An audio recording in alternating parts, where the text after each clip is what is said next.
And so that leads me to, you are doing essentially the same shows for 7 months. I find the hardest thing when you play the same show is not to start phoning it in, because then the audience can really just feel, and we can tell the energy isn't there. They're just like getting through the words now just to be done. For me, it's maybe trying new things, little things that you usually like.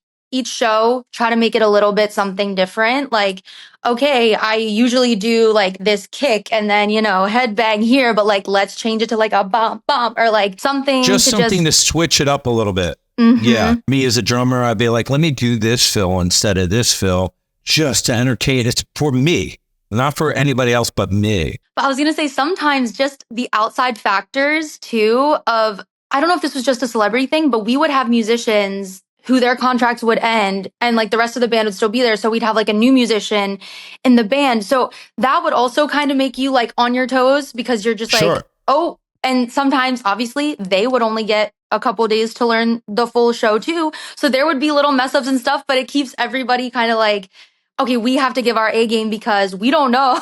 We're not so sure like if they're going to know what's happening. So I always said that for when I produce people, I would love them to go do an 8-month contract just to get trained on, I call that boot camp, because coming back is a little bit easier. I don't know if you feel the same way, but depending on the show. But let's say you were just to do a contract and then you would be back on, playing in a rock band in a club. It's so much 90, but you get your chops together, which is amazing.